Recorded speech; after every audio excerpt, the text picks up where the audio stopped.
All right, welcome back to the Kevin and Sean show. Get right into it. Sean, man, how's the week? You son of a bitch. What? You got exactly what you want, and I hope you're happy. I really do. What do you mean? What do you mean? So you remember last week how we briefly talked about video games again, and you said you weren't really a big fan of Mellow Sean. You said you prefer an angry Sean. Yeah? It's something you look forward to. Yeah. So last week, or over this past weekend, I think it was Saturday, we woke up, decent time, got a little COD in. Yeah. So guess who came back? Angry Sean. Mellow Sean left. It was a good time, man. It was a good time. What's wrong with it? What's wrong with it? So Angry Sean came out a little bit. I was getting pretty pissed off. And rip my Turtle Beach headset. Got a little angry. Got a little too angry. And yeah. I don't know. So you cost me $60 on Saturday. I don't know how that's my fault. You wanted him back. I don't. You wanted me to bring back Angry Sean. So guess who came back? Angry Sean. So Angry Sean is the problem, I guess, right? I don't know if that's the problem. My lack of skill in COD might be the problem, I guess. Well, then maybe that's where you need to start fixing. All right. Coming from the guy who gets 0 kills. I'm just kidding, man. I'm just kidding. But anyway, so I got mad. I might have hit my dresser. That's neither here nor there. But it was after we lost our last game of the day where I threw my controller. That's the thing about this thing. Like, usually when people like break their headset, it's kind of like a cool story, right? It wasn't a cool story at all. It's almost embarrassing because usually people like spike their headset and they go like, broke it in half or something like that. I threw my controller and it wasn't even that hard, right? I threw it against like my bed and I think it hit my chair or something. Yeah. And the jack broke like in the input. So I didn't even break the headset. I broke the jack. So that's not even like a sexy break, Yeah. It's just kind of lame. But anyway, it's not my fault, man. Not my fault. So what are we gonna do about it? What are you gonna do about it? I think we got to stop playing COD. I think we got to take a break here. Yeah. I really do. So I think Siege, Rainbow Six Siege, might be the new move. Yeah. Thoughts? So I owned Rainbow Six for a while on Xbox, and I love the game. There's a really cool game mode in it where you save a hostage, or you like protect the hostage. Not protect, but like you want to keep the hostage. Essentially the same thing. And I love that game mode, man. It's sweet. I'm totally pumped for Siege. So next week you can give a full review. I think you're gonna love it. I have played it before. They had like a free weekend. It was like last November or something, and I jumped on it for the weekend and grinded a little bit. But it was fun. It was a good time. It was a good change of pace because at the time. Well, I think you're gonna like it because it's not. The people are different, right? Your problem with COD is the people, but the people who play Siege play the objective. But they're also very toxic. I remember I got into like my first game, and they're like, "You got to reinforce this wall. Like, what are you doing, dumbass? Get out of my game." Yeah, because they're playing the objective, right? Which to me is more the game, right? So your problem with COD is that you're losing to people who are worse than you. Yes. But you're not playing the objective. You're playing to beat people. But if you play the objective, which is like, capturing the flag or, whatever the objective might be, like the whole lobby's doing that. Like the lobby's not playing to kill. The lobby's playing to win the game. Like either protect or blow up or defuse the bomb. The whole lobby's playing to win the game, not get the highest kills. Yeah, because nobody really cares. No one cares. But the people are just very toxic because but they're playing in it's like a newcomer playlist. So you're not jumping in with like high ranking guys. So it's anybody under 30, which is pretty low, I would imagine. I'm only like level 10 or 11 or something like that. And I think you'll love it. But they expect so much. It's like, I don't know what I'm doing. I don't know any strats. I'm literally using like the base operator that you get when you first start. It's like, get off me. You'll figure it out after a week. Honestly, it's not that hard. Right. Everything's pretty straightforward. As long as you're playing the objective, not playing to kill people, you're gonna have fun with it. And I think that's one of the reasons why I like that game. It is very rewarding. It's like the old Battlefield games where you're like playing like Conquest and stuff like that.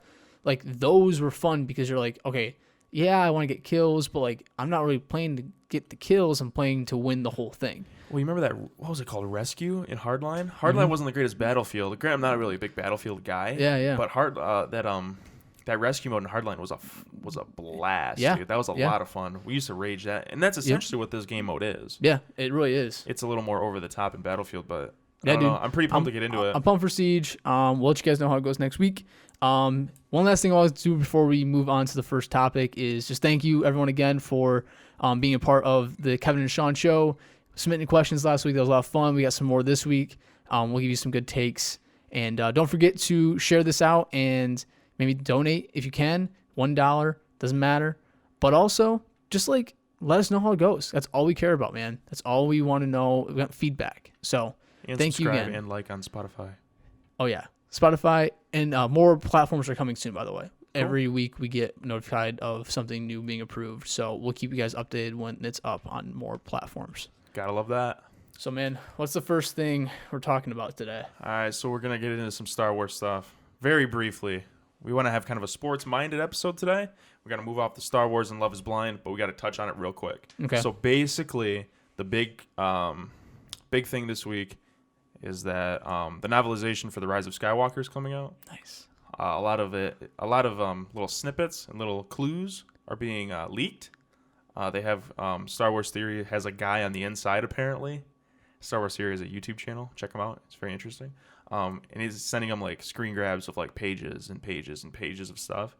But the big thing is that Palpatine got a little more fleshed out in the book. That was one of the big things that people were bitching about with the actual film, is that like you don't really know what's going on with Palpatine. Yeah. So essentially, Palpatine's a clone.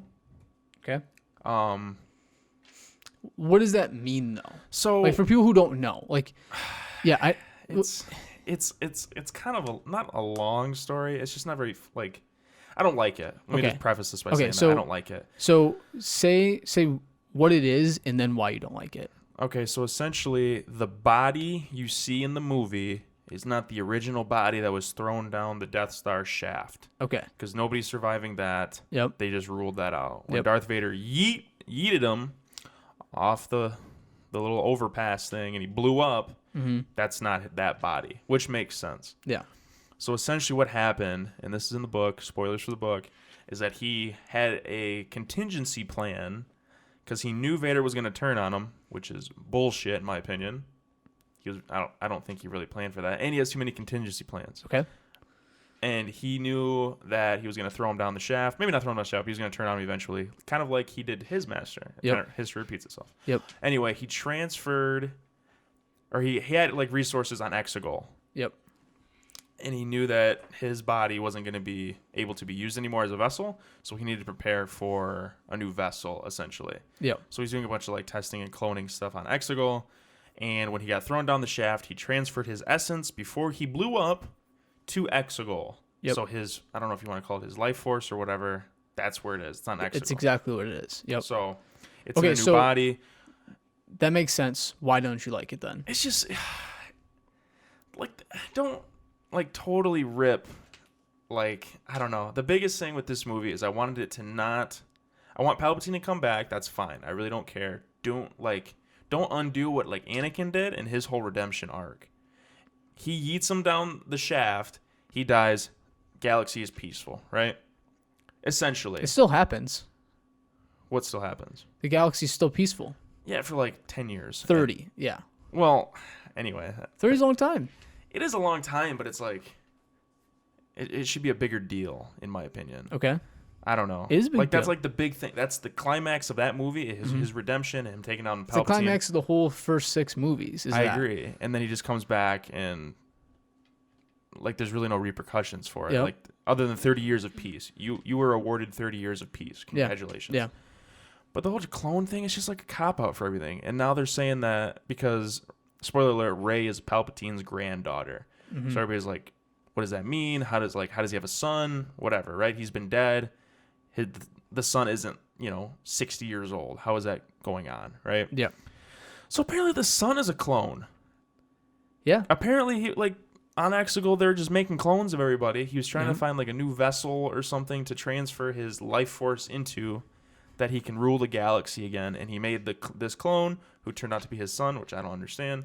It's probably the first clone or something like that. I mean, keep going. But like he went to Jakku and just chilled there. He didn't like, he's got some of Palpatine's life force in him, which means he's very strong in the Force. What did you just say? No? Yeah. Like, you're a clone. You can't say no, really. Yeah. To an extent, you're cloned to not do that. So, like, you have Palpatine's life force in you. Yeah. And I haven't read the book. I don't know all the details, but like Mhm. to me, that doesn't make any sense. And that's so Rey is a clone baby. Yep. What? Yeah. So I guess my one thing that I take away from this, first off, I don't hate it. Off the bat, I appreciate that they're even justifying it, because originally we weren't going to get anything of justification of it. It's just like, oh, Palpatine's back. He never really died. No one never really dies. Like, that whole like thing that they played in the marketing really came to life in the movie. Now with this whole cloning business, it justifies it. And what I think it will do is allow the story, when they go to deep dive into this time period in the saga, Skywalker saga, like, it shows how much things have evolved from where things were at in the prequels, right? So in the prequels, we're talking about Plagueis and how he could save people, but not everyone could, right? But then by the end of the saga, it ties it in with like, okay, now you can save lives, but like, you're not really like saving people from death. You're just cheating it, right? Which is very Palpatine fashion. That's also a line in the movie. To me, it's very, very characteristic of Palpatine. To me, this makes sense. This is what he would do to survive, right? He's falling in the shaft. Oh my gosh, I can't believe it. This is the moment. I knew it was going to happen. I sensed it in my vision, just like Yoda does and other things too. Transfers life force across the galaxy.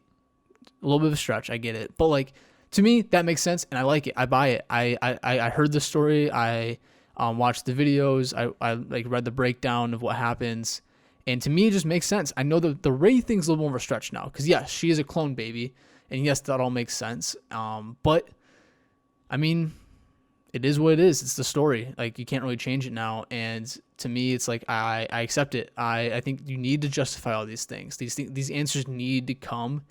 It sucks it's in the book. I wish it was in the movie. I think if it was in the movie, we all would have accepted it more. Another thing, too, that's a little interesting, this is the last thing I'll say about the cloning thing, is that everybody is a clone on Exegol. So they're all like, what's the word they use? They're like essences of the Force, right? So Sith cultists. So Snoke is all messed up, right? He looks kind of gross. And it's because he's a failed clone. And everyone apparently on Exegol looks like Snoke, and that's why Palpatine doesn't look completely normal either. He doesn't look like Snoke. To me, that makes Snoke even more justifiable. Like, okay, so Snoke is a made-up person, made-up clone that Palpatine was trying to create, and then used him as a pawn in his game. Again, very Palpatine-like. I mean, Palpatine, like, in the prequels, that story arc's better to me. Like, Palpatine is a senator, and then the Chancellor is better than Mastermind from behind the scenes. Right. I mean, he manipulates every move in the prequels to get where they are. And the original and the sequel. The story's stronger earlier on. Now it's just like a stretch, and it's like, okay, now we need to justify why Palpatine's this mastermind. And that's the only takeaway of him I don't like. It's just a little too convenient for me. I don't know. Like, yeah. Because they cloned better in the prequels. Granted, they have a big facility, and they're doing all of it very, like, professionally, I guess. But, like, all the clones, like, in, like, Attack of the Clones and Revenge of the Sith and all that kind of stuff, they're, like, not messed up looking. Like, why is Snoke so messed up looking? Why is Palpatine all messed up looking? Because it's a Force thing. It's not... They're Force cloning? Well, yeah, I mean, he's trying to put his essence into this life force through, like, a bacta tank and something like that. Like, it's not... And I think we'll learn more about this cloning process in the book. I hope we do, at least. Here's an interesting thing. Cloning isn't a new thing in Star Wars, right? No. It's a very old thing. It's something that we all should be very accustomed to, honestly, because of the prequels. What if Baby Yoda's a clone, and Baby Yoda was a contingency plan for Palpatine in The Mandalorian? Why would he create a Baby Yoda? To imitate Yoda, maybe. To literally like look like the guy who was, the most sought after Jedi in the galaxy. What do you think of that?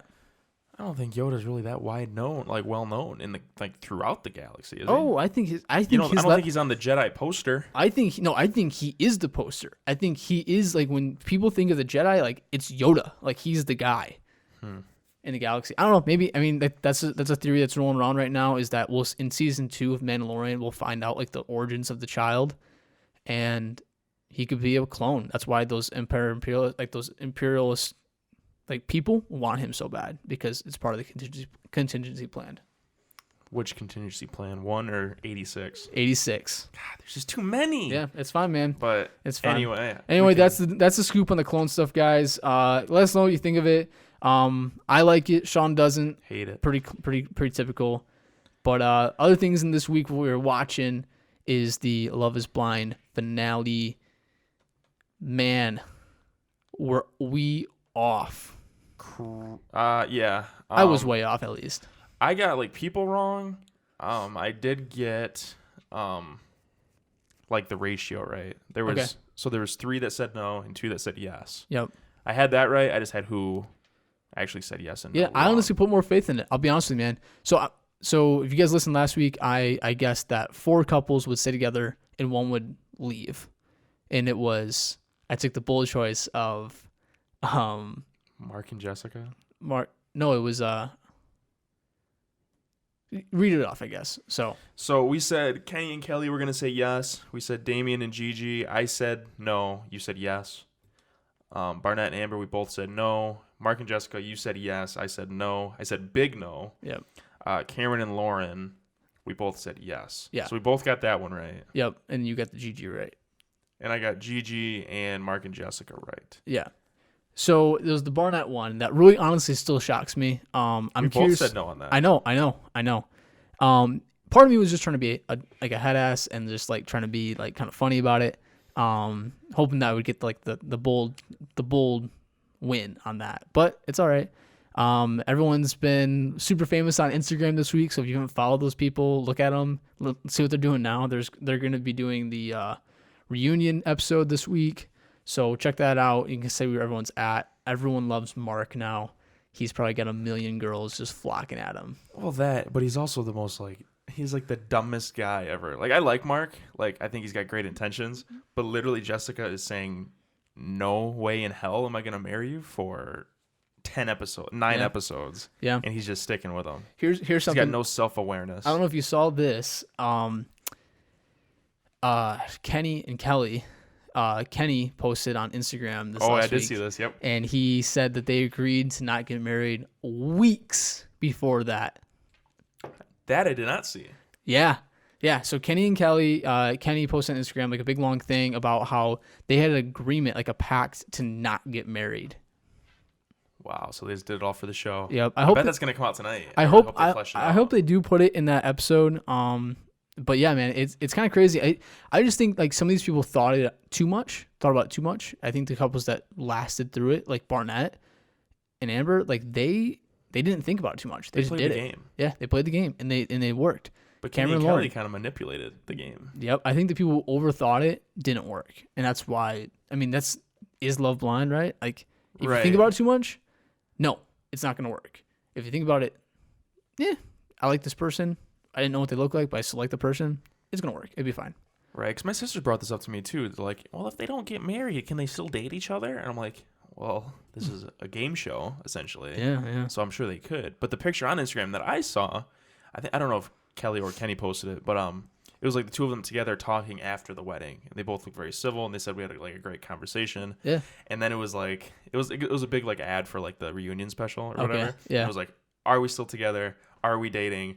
Like, have we had contact since then? Whatever. Yeah. And it was a big tease. Yeah. Because they're talking. But to go off what you said, it sounds like they're dating. They're trying it. Yeah. They're just not getting married right away. Yeah. They're being realistic. They're not getting married in 40 days or whatever it is. And that's how they were the whole time. You know, they were the ones who didn't just do it on the first night they could, right? But Kenny wanted to. I know. But he had the look in his eyes, man. Yeah. That was the funniest scene in that entire series, by the way. I know. It was a good show, guys. Check it out. But we're gonna stop talking about Love Is Blind at this point. This is not the Love Is Blind show. This is not the Love Is Blind show. We're getting right into it. Well, because we didn't get to watch too much, this week. We're gonna move on to what we're doing with video games. Okay, so here we go. Siege is the new move. You heard it here first. We're taking an official break from COD and Apex. Apex has gotten really frustrating this week too. It's just getting boring. I don't know. See, I don't agree with the boring thing. If you play the game to play the game, which to me is to win the whole battle royale, you have to take it slow. It's a slow game. Not necessarily though. I mean, we've won. I think I've won over 50 games, which isn't like a lot. Mm-hmm. You got to be close, if not over that, at this point. Yeah, I think I'm over that. But like, how many games do we actually win by dropping hot, wiping out the squad there, getting all their loot on top of the loot we're getting, and then roaming through the rest of it and just wrecking shit? Like 12 kill games. That's my high. Like, that game did not come by playing it safe. And that was a dominating. But the thing is, that's one game that you won. I didn't win that game actually. So we didn't win that one. But that's the thing. So you might have high kill games, but you're not winning the whole battle royale. But you have a better chance. To me, you have a better chance of playing it slow, looting up, rotating correctly. Because really, you gotta play smart in that. You gotta rotate correctly. You gotta be careful with where you're going. Well, positioning is huge. The whole game is about movement, positioning. And then you attack when you have to. You don't attack every time you see somebody, right? I really am a firm believer of that. The games that I've won the most, the consistency, like, so if I've won 50 games, let's just use that as a round number, probably 30, 35 of those games are 5 kills or less. Yeah, see, I don't know. This might not be a bold statement, but like my opinion is like a 10 kill game, like a 2K damage game is more enjoyable than getting a win. If I get a top 5 with 12 kills or 10 kills or whatever, I feel a lot better about myself than I get maybe 1 kill or 2 kills and get the win. But that's the difference of like why you're playing the game though, right? So if you're always playing to kill, if you're not killing, you're not having fun. Right. But if you're playing to win the game, which the game is to win the battle royale, or in COD, in like domination, it's to win the objective. In Siege, it's to capture the hostage or keep the hostage, right? Like, if you're playing the objectives of these games, I think you will have a long-term happiness with the game. One thing, isn't it Herm Edwards' quote? He's like, "You play to win the game." Isn't that somebody? Anyway. Yeah. I don't know. But to disagree with you again, if we play ranked, they reward placement. Yep. One, but they also reward kills pretty heavily. Yeah. They heavily reward kills. Yeah. So if you don't get your 5 kills a game, which you're not going to get 5 kills every game. Yeah. I'm not that good. But if you get a couple and a couple assists maybe by being aggressive, you're going to score better and you're going to rank up faster. Yeah, I mean, so if I drop hot, if I drop hot and get 3 kills right off the rip, right? Get a squad right off the rip, I already have positive rep. I already have more points than I need. I'm positive, right? But that's okay. So if you play that mindset, and I just like having fun with it. Like, I don't like playing slow and waiting and sniping and like being those guys. I'm not trying to be the Bush Bandit over here by any means. Yeah, don't be Caleb. Don't be a no Caleb one wants Vanderlug. to be Caleb Vanderlug. But I'm just saying, like, play the game objectively, right? And if you play it to win the full thing, it's not, the reality of that is not having 10 kill games consistently. Right. But yeah, I mean, that's fair though. But like, if you want to take it out of the context of Apex and play COD, right? We're playing gunfight. What's the point of gunfight? So that is to beat the other person. But again, it's not to get the most kills. It's you and your teammate have to work together to beat the other team. But how do we play gunfight? We're very aggressive. We don't. What do we hate? We hate the people that sit and spawn and just wait for the other person to make a move. Because they're playing to get kills. You and I play. No, they're not. They're playing to win the round because they're waiting and waiting and waiting and waiting. Okay, there he is. Pop, got the kill. They're playing to get the 6 wins. They're playing to get the 6 rounds. Where I am trying to actually be aggressive and beat them. They're trying to win. I'm trying to beat the other players to win. See, I guess I take the other approach of it. I would rather strategically, for example, I will tank on purpose a good example is a class that I'm bad with, which is like LMGs for you, right? I'm bad with LMGs too. I will tank an LMG round. I will not do well on purpose so that the next rounds go by and I can make up for it then. And I'll be more aggressive and I'll play a different style. I'll maybe like the LG round, I'll run right at them and know I'm gonna die. Terrible approach. But then the next round, when the gun changes and it's snipers and everyone's sitting in the back spawn trying to like do their thing, I pull out my pistol and I run at them. Like, Yeah. And do something different, right? And you just play a different style so that you're winning rounds rather than getting kills. My kills aren't that high still. We still win rounds. Yeah. My thing is win rounds, not get kills. That game. It's fair. I guess it's a different approach. It is. Different mind. It's a mindset thing. And I'm not about KDs. KDs are stupid, overrated. I don't care about KDs either. I mean, I don't know. Yeah. But anyway, Siege is the move. I'm very excited about Siege. If you play Siege, hit us up. We don't know what we're doing. Yep. Anyway, this is kind of just like a small thing. I've been watching some CS:GO streams, Counter-Strike streams. Yep. Makes me really wish I had a PC because that game actually looks like really fun. I've never played it on like a PC. I played it on like the original Xbox. Like I don't know what it was, just like Counter-Strike, I think. Yeah. And it was like fun. But I don't know. The game just seems like I don't know. It's not like random, really, because it's quick kills. Yep. It's very tactical. Search and destroy Mm-hmm. like in COD, but I don't know. It just seems fun. It seems competitive. It seems. If you're gonna play that game, man, I got one piece of advice for you. What's that? Don't get kills. Play the game. Well, I'm just saying, like, that's the point. Right. I mean, I don't play every game to get kills. Like if I don't play Search and COD, but if I did, I would play to win, not to get kills, because that's not what the game was for. Yeah. That's TDM, With TDM, that's yeah. The point is to get kills. But anyway, I don't know. CS:GO just looks intriguing. Have you ever played it? I know your brother plays a lot of like I've never played PC stuff. So like Kyle has always talked about PC Master Race, like, and I get it. I know that I'm a filthy casual, and I buy into that, which also I guess goes back to my mindset of like I'm playing to play the game rather than to be the best. But PC, man, it's super intriguing. I think PC is a good investment overall because of just like, making the podcast and doing video editing, but also like being able to game. It's fun. I think if I had a PC, I would definitely play different games, which would be fun, and I would love that. CS:GO is definitely one of those games.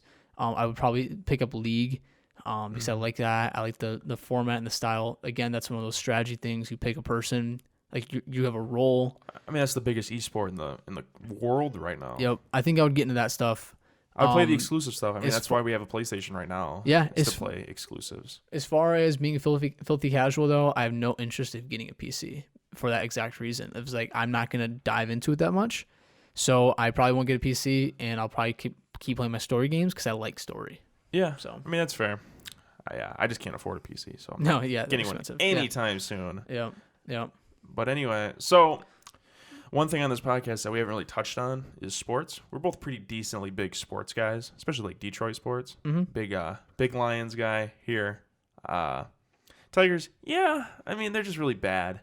Yeah. Like consistently, but I still like going to the games and following them and in that such. But something I've never done is to go to like a Pistons game. Mm-hmm. And you went to one last night, right? Yeah. So I went to my first Pistons game last night. For those of you who don't know what my day job is, I am a missions counselor for Adrian College. My alma mater, get to serve the black and gold every day. And I love it. It's super cool. You get to like impact students. But one thing we got to do, me and my buddy Blake, had the opportunity to go to Detroit last night and go to a college fair at Henry Ford Performance Center, like the new building for the Pistons. Which was pretty sweet. Like we got to be on the floor. They did a panel with like people who work at the Pistons, and like all the kids got to like meet them and like come up and steal my pens basically at the college fair. But because we got to go there, we got to go to the game for free, which is sweet. Blake used to work for the Pistons, which is pretty cool. So he had a bunch of buddies there. He got to like talk with them. And he actually was able to get us better seats. So we actually sat like row 6. So I don't know if like you ever been to your first sporting event of that sport and sat row 6. Kind of a crazy experience. Because like you don't get to see that all the time, right? Like we've been to how many Lions games now? Dozens. How many times have you sat row 6? Never. So like we're talking like really expensive tickets here. And like just got them, and we literally just enjoyed the game. Basketball is super fun to watch in person, I'll tell you that. It gets a lot of flack for being slow sport or something that's not, no one plays defense, all that stuff. Not true. In person, it's different. Especially when you're that close, because you can actually like see what's going on. You can see like the stuff develop. When you're up top, like nobody really cares. Everybody's up Yeah. there because like they just want to go, not because they really care that much. Yeah. Like that's like Lions games are kind of different because like you get a lot of people up there. And, like we've always been like 15 people and we have like a whole row. Yeah. So like we always get kind of rowdy and stuff like that. Yep. But like I had a similar situation with a Red Wings game. Mm-hmm. I went to my first Red Wings game about a month and a half ago, and I sat 13 rows up like center ice. And Yep. like it was insane. Like I'm not the biggest hockey guy. Yeah. Like I appreciated it more like seeing it up close. If I was like back further, I probably wouldn't have give a shit. Like Yeah. The cool thing about the Pistons, man, is that so we talked about this a little bit after the game. And anybody who's a sports fan will get this. Good teams, not good teams, good franchises establish culture. Okay? Pistons have been a good franchise, I would say. I wouldn't say they're like the Hall of Fame franchise. They're not the top 5 franchises in the NBA. solid C plus. But no, I would say like tier 2, like high tier 2 franchise. Reason being, culture is established, right? They have 3 championships. You know, they have the Bad Boys. You have their waves of like, you know, the piston with the horse logo, and then you had, you know, 04 team, which everyone still thinks is one of the best teams other than like the Michael Jordan team. So, like, yeah, that stuff, and then the stuff from when they were good still lives on. So like Detroit basketball, like D, everyone's about it. Things are just like vibing, man. It was sweet. It was a ton of energy. Players are nuts. We have some really good talent, young talent. We're definitely not a playoff team this year. Hopefully we tank and we draft someone good. But yeah, man, it was fun. It was fun. Definitely recommend if you haven't been. Yeah, I mean that's kind of the thing too, like winning traditions and stuff like that. Red Wings are obviously not that good now, but like even that environment was like fun. But culture, man. It is a culture thing. And Like Lions games, we don't have that culture of winning. We don't No. have that culture of like success and like, you know. There's not those unique things because of being successful we have in Lions. So for example, Red Wings have the octopus thing. Why is that a thing, right? We were successful or super bad, right? Some of these things come out of that. And then a tradition was created, right? Detroit basketball, same thing. Like 2001, like Blake told me the story about it. The guy just did it, and like now it's a thing, you know. And you just like teams that are good, special things happen, and then they become tradition. Steelers with the terrible towel, right? Like stuff like that is what creates a culture that fans and fan bases get behind. Then ultimately, to me, that's when things start going well for the franchise. I agree, because you got to get your fans involved and like people care more. And like that's kind of where I was gonna go with it. Like we've been to probably a dozen Lions games. Yep. I've been to a game down in Tennessee. Yep. And they had kind of a similar vibe as like Detroit did. Tennessee's never been really that successful either, so they don't really have that culture of winning there either. Yep. But I went to one game in Pittsburgh at Heinz Field, and like it was week 17. We already had a playoff spot locked. All of our backups were in. Like this was a couple years ago when they had like AB. They had the Killer Bees of AB, Le'Veon, and Big Ben. Yep. None of them played. Like it was Landry Jones at quarterback, and it was just super like XFL star. But like they still had a culture, like the environment there didn't play like a week 17 game. Yeah. They booed after their second 3-and-out in the first quarter. Wow. And like they have like the Hall of Fame there, like all their like you know, Yep. Super Bowl trophies and all that kind of like Yep. like the history. They have like a history of winning, and then like in the third quarter they play like the song Renegade. And Yeah. I was like, well, that's kind of a random song to play here. And they had like a big highlight video, and everybody was going nuts. Like it was like playoff atmosphere. Yeah. Going just ape shit crazy. Yep. And like after the game, we like looked it up, and I was like, that's a thing from like the early 2000s. Like they were like losing to the Browns in the playoffs. Mm-hmm. Yeah, I get that. The Browns in the playoffs, right? And they play like the guy running the board accidentally played that song, and everybody's like, "What the hell is this? Like this song's lame." Like, but then they actually like came back from I don't know how many points down, and then they end up winning the game. So it's been a tradition at every home game in the third quarter they play that song, and people just go nuts. But it's things like that like Detroit Lions like don't have. Like we have like the fight song, right? But it's kind of lame. Darius Slay hates it. That's why he wants to get traded. He doesn't want to be traded. Stop it. He does want to be traded. No, he doesn't. He No, wants he doesn't. that bag. No, he doesn't. He does Anyway. not want it. But yeah, so I wish Lions had more of a culture. Like we're trying to create a culture there. That's kind of what like recently they keep trying to do. That, with like, the cheerleaders and rebranding and like bringing in. So the rebranding is a good start. That's where the Pistons haven't done that yet. Pistons need to rebrand. Red Wings might even consider it. But yeah, man, Detroit, one last thing about the culture thing. Tigers don't have a culture either. Nope. No culture there. Which is weird, but because they've been successful. They have history. They have history. a good history. They just don't care. That's what I was gonna say, man. It's crazy how much that team does not care about their heritage, like their where they came from. I mean, we were in the World Series last when? 2014, 13? It was 14, I think. Something like that. Or we had like a divisional good final. ass team, something Yeah, like that. yeah. Well, we got swept by the Giants or whatever Yeah. last year was that. Yeah. But that's like semi-recent. It's not like the Lions have been to the Super Bowl recently. No. Like When was Red the Wings last haven't been to time the Stanley Lions Cup in a while. won a playoff game? 91 Crazy. with Barry Sanders, Yep. the GOAT. Yep. Speaking of goats, whoa, what a transition. What a segue here. Holy shit. The Kevin and Sean show is coming together. Anyway, Tom Brady is the talk of the town right now. Yep. Where is he going to sign? Wait, you wrote Thomas Bradley. Yeah, it's funny. I was so confused this whole time. Sean, we have these show notes, and Sean, I was like, Sean, man, like I don't have time today to do it. Can you like write the show notes? And so I just like sat down and started recording, reading the show notes, and it says Thomas Bradley. Where will he sign? I was like, who the fuck is Thomas Bradley? Like, who is that guy? So Tom Brady, hot take here. Where do you think you're gonna go? Where he's gonna go? I asked you first. He's gonna go. This is going to be bold as hell. He's gonna go Cowboys. No, he's not. Get the fuck out of here. If Tom Brady Tom ends up in Brady. Dallas. Dallas Cowboys. Him and Zeke.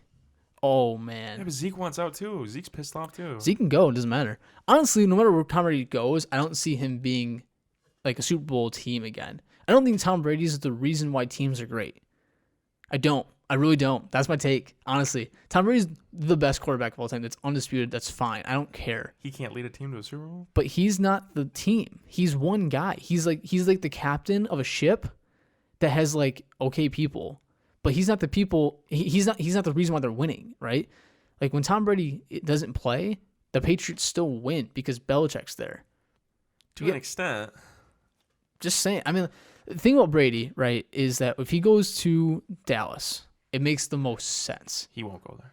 I think that. I mean, I can see him going to Tennessee too. Tennessee would be wild. That's the big rumor right now because he like enrolled his kids in school there or something like Yeah, that. I don't think that matters at all. I think it's just more of a central hub of America that he's just like gonna go fly back to and see his kids, kiss them on the lips. That video still creeps me out, dude. I don't know, man. Okay. I don't think he's going to stay in New England. I don't. No, I think it's going to take he's a gone. lot for him to stay there. He's gone. Especially at this point. I don't think he would test the waters as much as he is Yep. if he intends to just re-sign with the Patriots.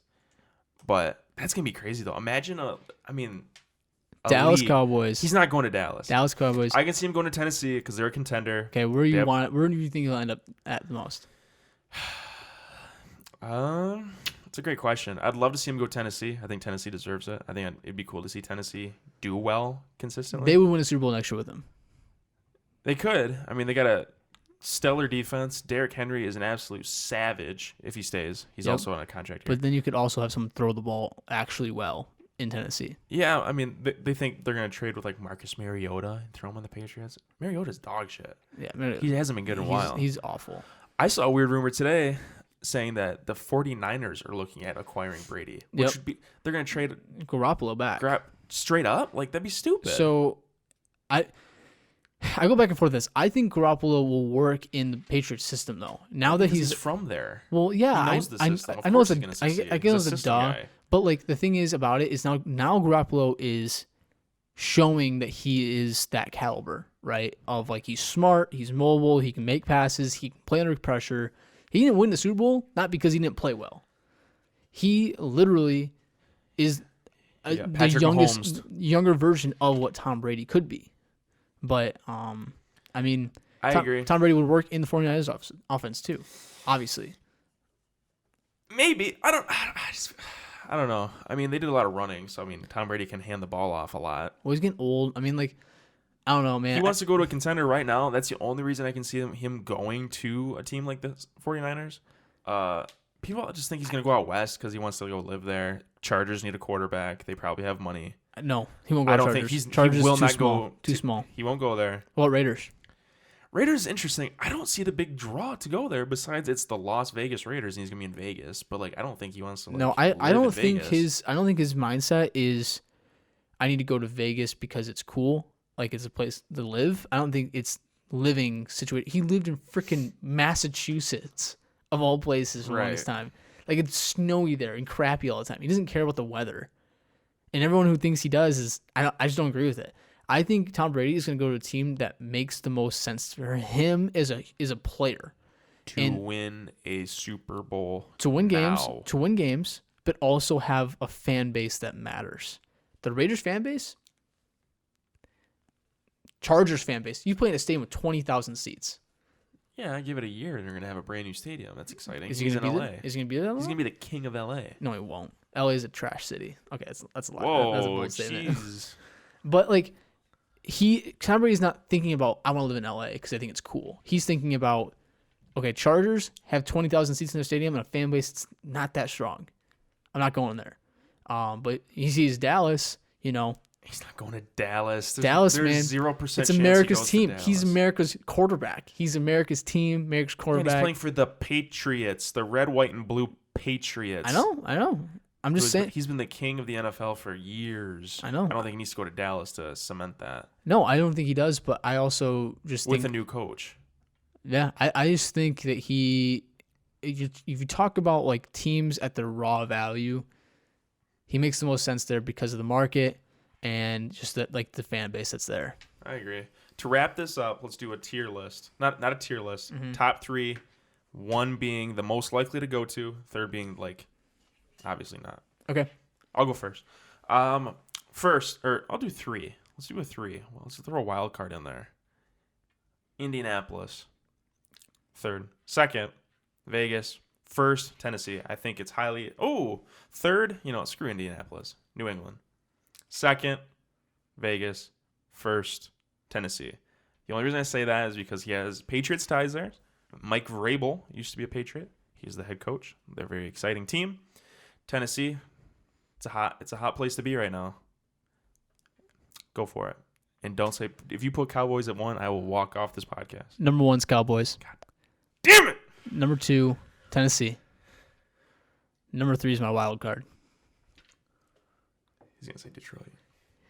Detroit Lions, man. I think he would honestly, I think it's a legitimate contender in the conversation. Now, the one thing I'm going to contradict myself on is we don't have the market and we don't have the fan base that he wants or could have. But we also don't have the money. New England ties, if we get rid of Stafford, we have it. And Slay, if they might make it move. It's still a cap hit if we lose Stafford, though. Not really. We still guarantee him money. I mean, I think it'll work. I think they figure it out. If Tom Brady called up Patricia, which they like each other, Patricia's going to make it work. Quinn's going to make it work. They're going to make it work. And I think it'd be the worst decision in Lions history. To sign Tom Brady? Sign Tom Brady, yep. Because the draft's coming up. Yeah, the draft is coming up. So I guess let's get into this. We both have very differing opinions on this. So what do they do with the 3rd overall pick? I'm going to come out and say it. What do they do with it? Draft Tua. Get the hell off this podcast. Draft Tua. Why? Why would they draft Tua? First off, all Detroit teams need to sack up and just get a risky move. So Blake and I went to the Pistons game last night, right? We had a conversation. I'm going to credit Blake to this concept. When was the last time in Detroit history? Think about this. It's 2020. When was the last time in the last 10 years a Detroit team made a risky move? Last year. With who? TJ Hawkinson. Is it a bold move? Yes. Is it a good move? No. No, it's not a good move. Any Detroit team, that's not a bold move. Big it is name. A bold move. Think about no. Bold move is Pistons signing Blake Griffin. Yeah, Blake Griffin. That's a smart move, though. No, it's not. He was injury prone. He hasn't been that good since his rookie year. It's a money. It's get butts in seat kind of thing. They literally made that move to fill LCA. And Derrick Rose. Derrick Rose, same thing. But he also hasn't been playing that well in that many years. He's just a name to get butts in seats. Okay. So that's what you mean by risky. You mean make a sexy pick. Sexy pick. That's the word. Make a big, bold decision. Don't go safe. Don't get a cornerback because he's the best talent we've ever seen. I would rather see Tua in 5 years be the starting quarterback of the Lions throwing dimes against that cornerback. He's injury prone too. I'm just saying. I know he is. Let him foster, sit him for a year or two, let him get healthy, let him learn under Matt Stafford. Stafford needs to start grooming the next guy. It's got to happen the next year or so. Let it be Tua. Okay, I totally disagree with you. I couldn't disagree more. So the third pick at this point in the game, in the draft discussion, is Tua. Third pick is Tua. Okay. Do we need Tua? Absolutely not. No. No, we don't need him right now. But long-term Lions needs him. We need a mediator here because you're going to keep talking over me the entire time and try to refute every point I make, but I digress. The third pick is Tua. Everybody knows that.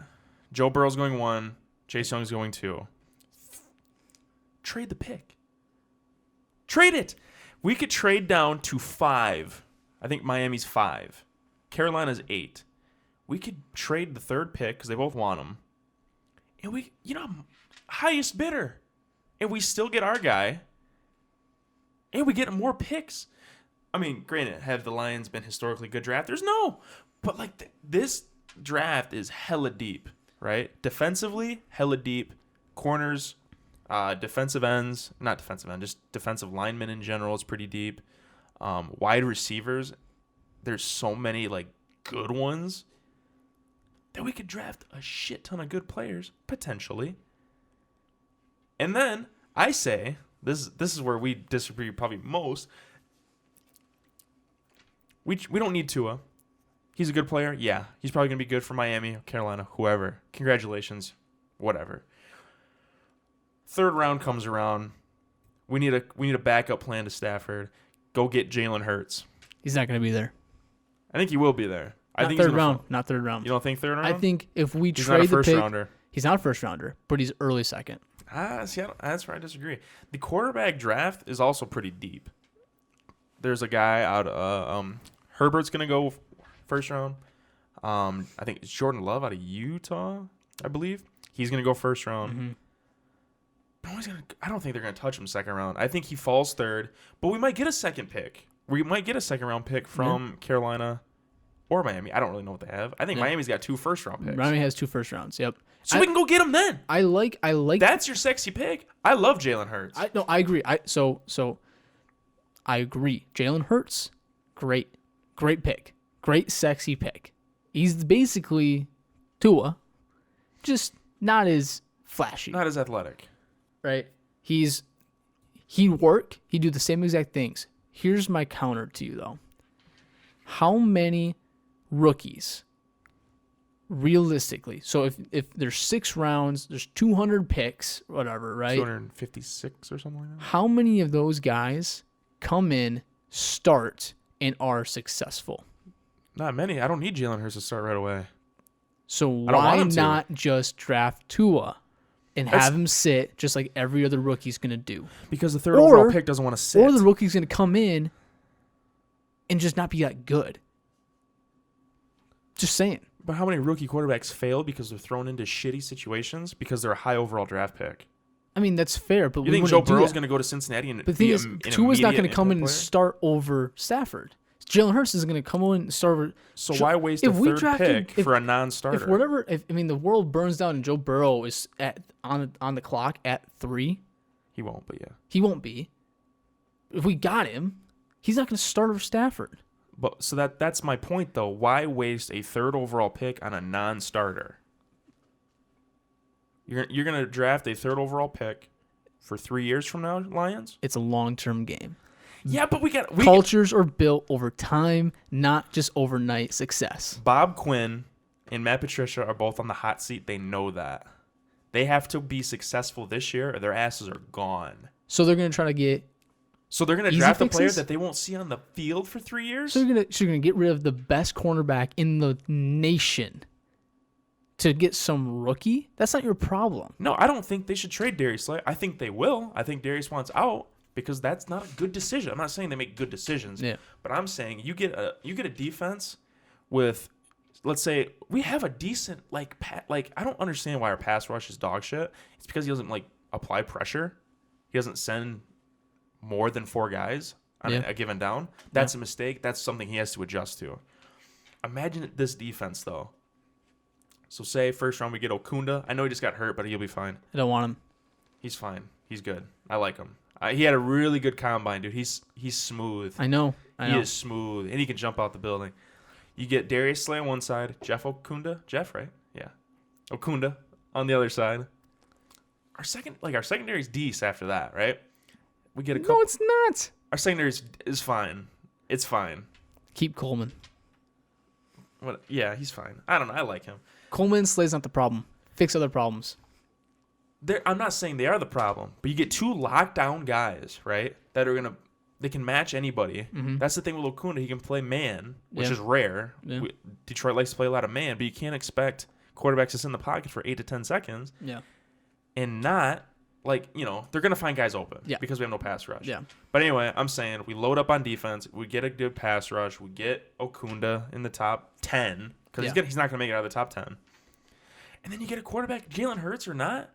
The quarterback class is so deep. Yeah. You can get a quarterback for Matthew Stafford's backup. What happens if Stafford goes down again? Yeah. We're fucked. You need somebody. We have no depth. So- We had like 20 quarterbacks So in the we're Lions both system. we're both agreeing that we need a quarterback. Correct. It's just how we go about doing it. And I agree with that. I do agree Right. with that wholeheartedly, man. I really do. But we got to move into this fan stuff. We got to wrap it up here. So, Caleb Vanderlook reached out to us and said, "What is the best play you've ever made, and what's also your most embarrassing?" It's talking about like sports. Sports wise, yeah. You want to go first? You want me to go first? You go. I gotta think about this for a second. All right. So, I played football in high school. One of my favorite moments. I got 2 that come to mind right off the bat. One is from 4th grade. This is kind of lame. This is kind of a cop out. But I scored the only touchdown in the entire league. I hate that you still talk about that. Grade. It's the peak of my life. Okay, I peaked in 4th grade. Ask anybody. Tell them the same thing. It was great. It was like a 65-yard run. 65 yards was like the length of the whole field. Well, I mean, it's a 100-yard field. But anyway, it was lit.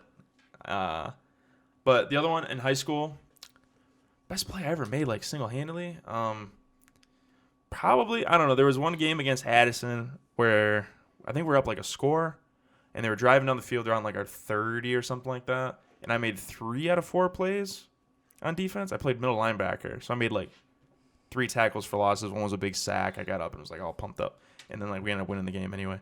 The next was at Grass Lake, and it was like for the conference championship game.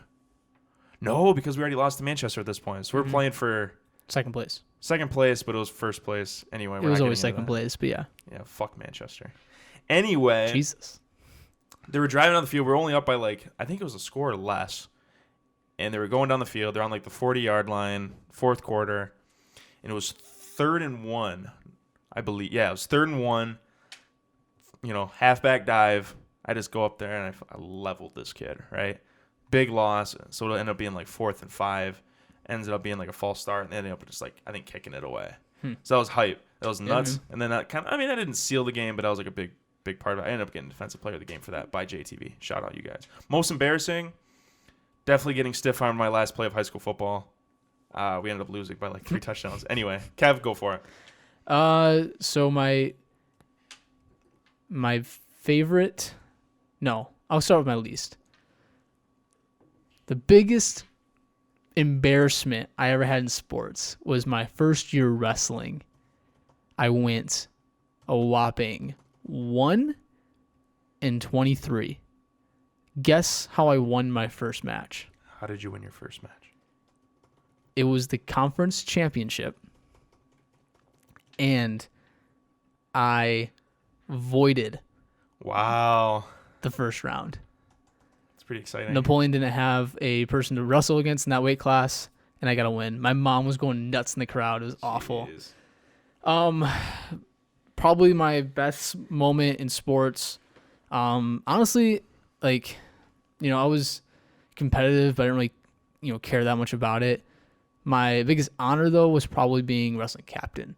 Getting to lead the team, being in the middle, being a mentor to the younger guys. It was pretty cool. team's doing really well now. We got 2 guys going to states this year, so it's just kind of cool to like think about where we were at and now where we're at now. It's pretty sweet. So I like to think I was like part of like the foundation parts of the wrestling team and the soccer team at Hanover. Yeah, for sure. All right, moving on. Travis Lucas reaches out, and I believe this is aimed at you. And he says, the time you tried to hurdle a kid in JV football and you got hit and did a backflip. You want to riff on that for a second? Yeah, I was the running back for the JV football team.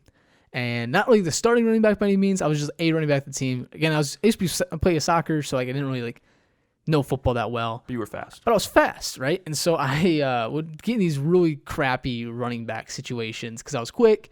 I'd get around the blocks, and I would be out in the open against someone way bigger than me.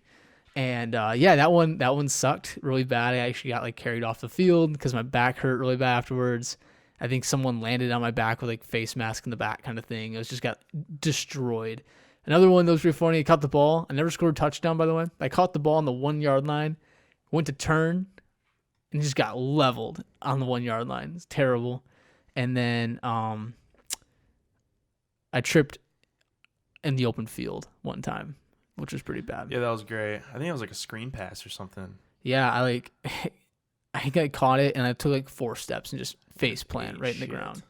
Kickoff returns, I'd catch the ball. Oh my God, you remember Vandercook? Yeah, I catch the ball in the air and just get leveled as soon as I catch it. I think the worst luck in football. Was not a big fan of it. Yeah, man. Travis, appreciate the shout out, man. Jake Keller, talk about Tim Tebow's baseball career. What baseball career? Yeah, I mean, he's doing a lot of other stuff though. He's got his hands in a lot of pots. You know what I'm saying? Yeah, I mean, Tim Tebow, great inspirational guy. Not best baseball player. Yeah, you got to respect the hustle though. I mean, he isn't on like the main roster. He plays for the Mets organization, but he plays in the minors. And I don't even know if he's like full time or not. I feel like he's an aggressive part timer, but I don't know. It's same thing like Russell Wilson though, like playing in, different organizations, stuff like that. I mean, the crossover's cool. I again respect the man for like all of his hustle, but I like his stuff off the field. I think that's where his role is at now. He did go yard the other day though, by the way, so that was kind of cool. But, that's cool. Anyway, the last topic is from Isaiah Dane. Wants us to talk about Kobe. R.I.P. Yeah, rip Kobe. I was never like a huge like basketball fan growing up, and this is kind of like a couple weeks old at this point, but we'll be quick. I was never a big basketball guy growing up, but when like I heard the news of all like the stuff that went down, like it kind of hit me. Like my whole day was kind of like shook. Yeah. Like I was just like in a state of shock, and I was like never like I'm not gonna pretend like I was the biggest Kobe fan of all time. Like I didn't idolize him growing up like a lot of people did, because I wasn't really like connected to basketball in that way. But like, man, it hit me, man. Like his impact was just felt like immediately. Well, that's the thing. So I played a little bit of basketball growing up, and I had his jersey growing up. I thought he was a really cool guy, big inspiration. I'm not gonna say I was the biggest Kobe fan by any means. Like I didn't like watch every game and like know every quote. But you respect definitely the guy. Like that's the thing. Well, all the guys I grew up with watching sports, he was the guy in basketball for me. Like LeBron was like fine. Like I didn't really like LeBron that much. And obviously he's really good. Jordan was too old for us. Kobe was the guy we watched. He was the Jordan of our generation. He kind of was. I mean, like you're talking about early 2000s, other than Detroit basketball doing really good, it was Kobe we were playing against though, right? It was those cross conference things. Like he came up a lot. So, I mean, really liked him a lot. It sucks to see what happened to him. But his legacy is definitely not going to go away anytime soon. So, Isaiah, man, thanks for that shout out because it's definitely worth it. And that's all we got for fan questions. So that's pretty much it. Episode 3 in the books, man. And on the mics. Love that, man. Yeah, man. So thanks for everyone who's supporting the show. Again, share it. Let us know what you think. And yeah, we'll be back next week on the mics, episode 4. Let us know what you want to talk about. Episode 4 of the Sean and Kevin Show. Yeah. Getting after it. Thanks for coming down and listening to the Kevin and Sean Show. Sean, man. Till next time. See you guys.